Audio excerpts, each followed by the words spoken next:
Should I buy or should I continue to rent? That's the question. Hi, this is Aaron Kropp. And for my first live interview is with my father, Jeff Kropp. And he's going to answer those important questions that we're dying to find out. So, Mr. Kropp, how are you today? I'm fine, thank you. So what do you think the advantages of renting versus buying are? Well, the basic differences are that if you own a house, you're building equity.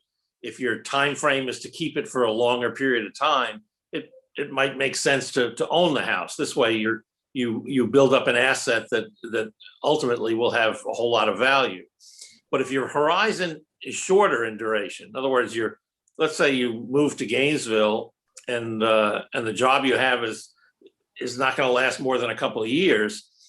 Purchasing a house, going through the process, then trying to sell it, depending on what the market looks like, is probably not as beneficial to you. So that when this comes up, and it has in the past, I try to get from the client what are his longer mid-range plans, longer term plans. If the person tells me that they're going to be in Gainesville forever, they love the town, they're going to continue working here, then the purchase of an asset like this is clearly to their benefit, because they'll build up their net worth in terms of the equity in the house as they pay down their mortgage, with the hope that the value of the house will rise beyond what they originally paid for it.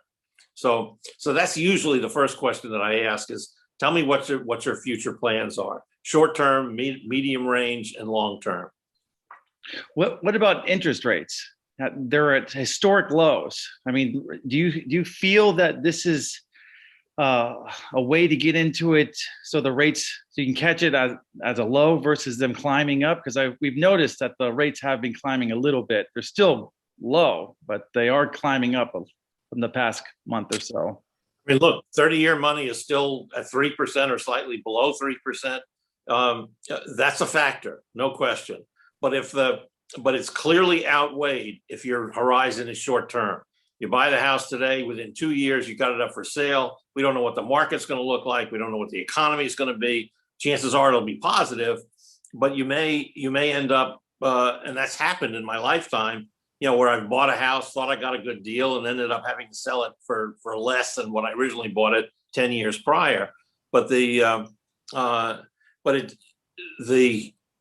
interest rates clearly are a benefit for anybody that's buying now. And in fact, but honestly, with the interest rates low, the people tend to buy more than they would have bought in terms of the price of the house than they would normally. In other words, the people look at their monthly payment. If their monthly payment, including interest, taxes, and principal and interest, are $1,500, with interest rates lower, that payment could be lower, so that now they're moving that into a higher priced house. It'll be beneficial if the price goes up, but not so beneficial if they have to sell it in the near term. And for my last question, what do you think is stopping people from buying when pulling the trigger? Or do you think they're waiting for the market to crash so they can take advantage of that, or do you feel like they're just scared to do it? I think that anybody that is unsure about what they want to do and they delay, they're going to wind up losing a house that they really want to buy.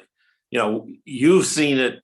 I see it on the periphery where you find a house that you really like, and all of a sudden it's gone. I mean, houses, especially in a nice area that are, where the houses, they've done good things with it. You got to move quickly in this market. You've mentioned to me numerous times that the inventory is very low. You get people that are desperate to buy a house. They're gonna jump into something whether they want it or not and bid it up over the listing price. So if you're hesitant, you're in the wrong market. You're better off in a market where it's clearly a buyer's market, where houses are sitting on MLS for a long period of time, so you can negotiate. There is no negotiation with a seller at this point. And if anything, they're anticipating and expecting that you're going to bid higher than the listing price. Right.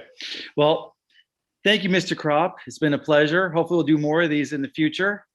You've never called me Mr. Kropp. That's thank you so much for that. It's the only time after all these years that I get a little respect. And till the next video, this is Aaron Kropp from Kropp Realty. Please leave a comment if you have any questions. Please like the video if you like it, and have a wonderful rest of your day. Thank you.